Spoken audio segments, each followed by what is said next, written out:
Hello students, this is Mr. Ezra. Today we are going to talk about adding and subtracting polynomials together. When we're adding and subtracting polynomials, basically if we're adding, all we're really going to do is combine the like terms. And remember, like terms are terms that have the same exact variables and exponents. We're just going to add them together.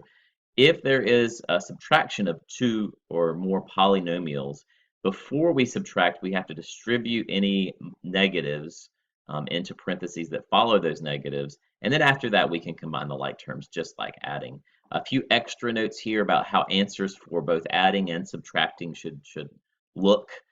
Answers should be in descending order of the exponents. So if you have an x to the fifth and an x to the fourth and an x to the third, they would be in descending order based on the largest exponent down to the smallest exponent. And if you end up with a situation where there's more than one variable, answers should also be in alphabetic order. So any A's should come before B's, and I'll show you an example of that at the end of the video. So for our first example here, we are adding two polynomials. We're adding a binomial and a trinomial together. And we notice that we have an x to the fifth power. We have some x to the third powers. I'm sorry, these are not x's, but y's. Some y's to the third powers and some y squared. So we have like terms, three different types of like terms. Really, what's happening here is the parentheses, there's nothing in either parentheses that we can combine together. So we're essentially dropping the parentheses. It's like they no longer exist. We're just saying, goodbye parentheses, see you later. Don't forget to write. And then we're adding the like terms together. The first term in our answer should be the one with the biggest exponent. So that's going to be 12y to the fifth power. Doesn't have anything to combine with, so taking care of that one. The second one is going to be the y to the thirds, because that's the next largest.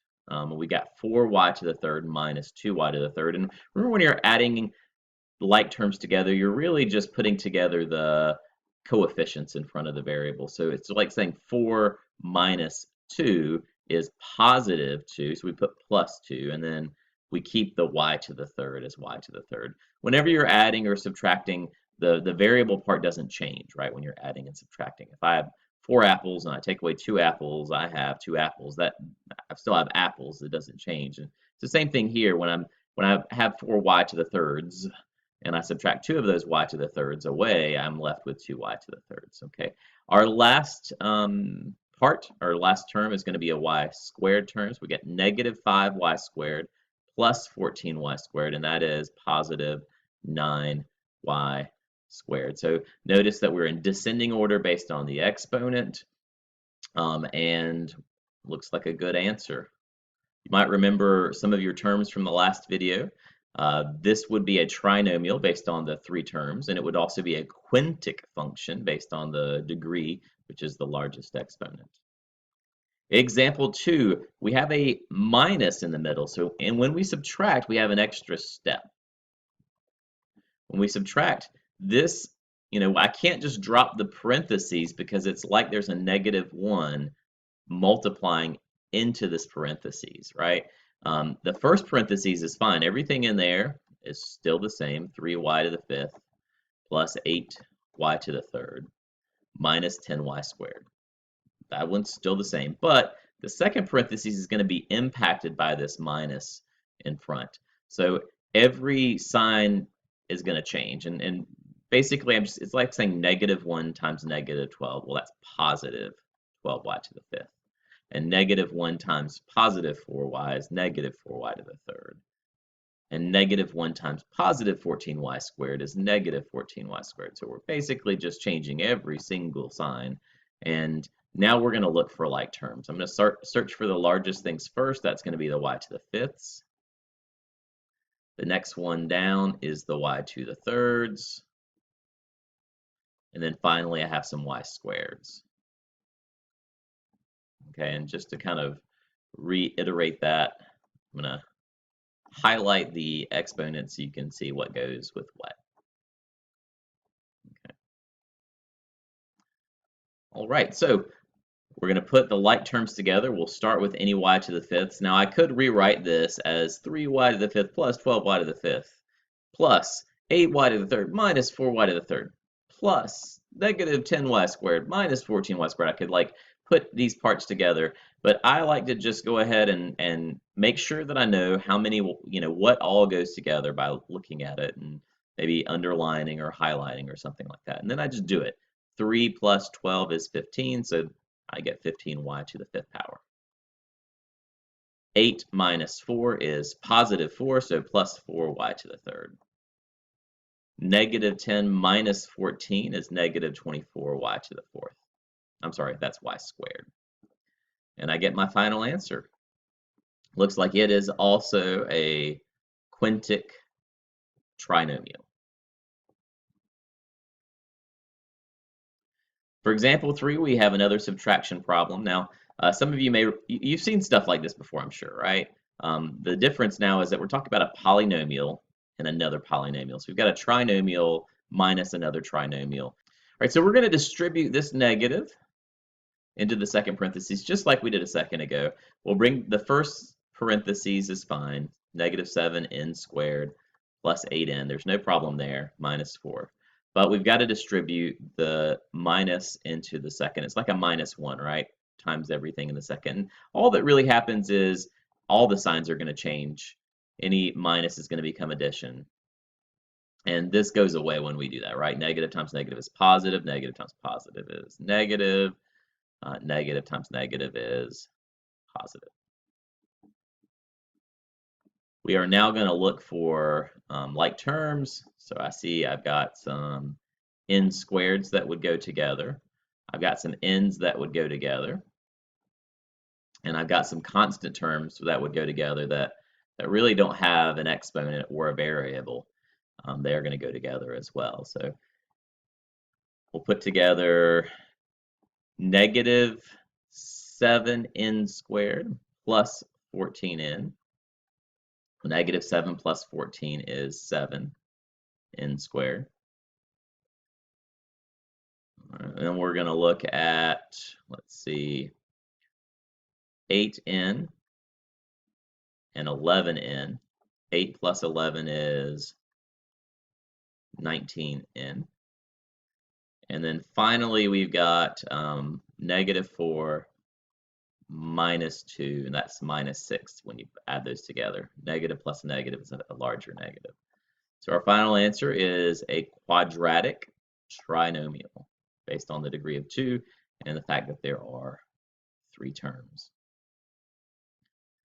We have another addition problem. When we're adding, you can come down and rewrite everything, but essentially there's nothing to distribute because if I distribute a positive 1, well, that's going to stay a negative, that's going to stay a negative, and that's going to stay a negative. They're all going to stay the same. So you could distribute that positive 1, but it's really unnecessary to distribute that positive 1. Instead, we're going to look for like terms. So I see the 6k to the fourth minus 4k to the fourth looks like the largest exponent.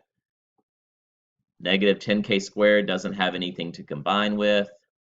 We've got positive 7 minus 14k. And then we've got one constant term that doesn't have anyone to combine with. So we'll just put these things together, starting with the largest exponent. 6 minus 4 is 2.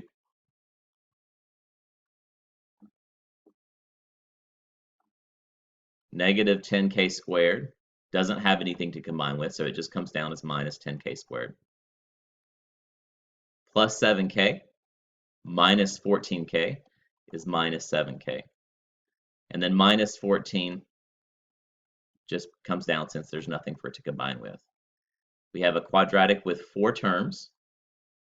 So we don't have a special name, it's just called a polynomial, not quadratic, I'm sorry, a polynomial. We have a polynomial with 4 terms, so it's no special name, it's just called a polynomial. And since it's also has a degree of 4, we would call it a quartic, Q-U-A-R-T-I-C, quartic polynomial with 4 terms. Put one extra example in. This one's not in the notes or the guided notes if you have those out. This is just an extra one. I wanted you to see one where there was more than one variable and how you kind of deal with that. So first, I'm going to have to deal with the minus sign here. Remember, anytime you have a minus, it distributes into the parentheses that follows it. So I'm basically just going to go ahead and bring everything down. 2x squared plus 6y squared plus 2xy minus 3y squared. And then this negative is going to change that to minus 15x squared. And let's fix that. Plus 7xy. Now, as we're going through this, remember I said that the final answer needs to be in alphabetic order, okay?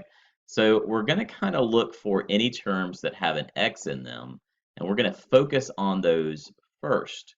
And within those terms that have an x in them, we want to start with the biggest exponent. In this case, we have 2x squared and minus 15x squared. Those are like terms, and they both have x's to the second power, and that's the biggest power that we have on any x. So we'll put those together first. 2 minus 15 is negative 13x squared. We then see the 2xy and the 7xy, and since x comes before y in alphabetical order, even though this also has a y, we're going to focus only on the x's. And now that we've got the x squareds done, we'll put those two together. 2 plus 7 is 9xy. So you put the 2xy and the 7xy together. All right. And finally, now that we've taken care of the x's, we can move on to the next alphabetical order terms, which would be y's. And all that's left are these y to the thirds. I'm sorry, y squareds, these y squareds. So 6 minus 3 is positive 3y squared. So your final answer should be alphabetical, where you think of the degree or the exponents on that first variable, that x variable in this case first, and then after you handle all those, you deal with the y's. Well, it can get a little more complicated than that when you're adding and subtracting polynomial functions together. So if you run into any problems that give you trouble, you're not really sure how to proceed, make sure you talk to me or check the answer key at the front of the room. Hope that you enjoyed this video, and I'll see you in class.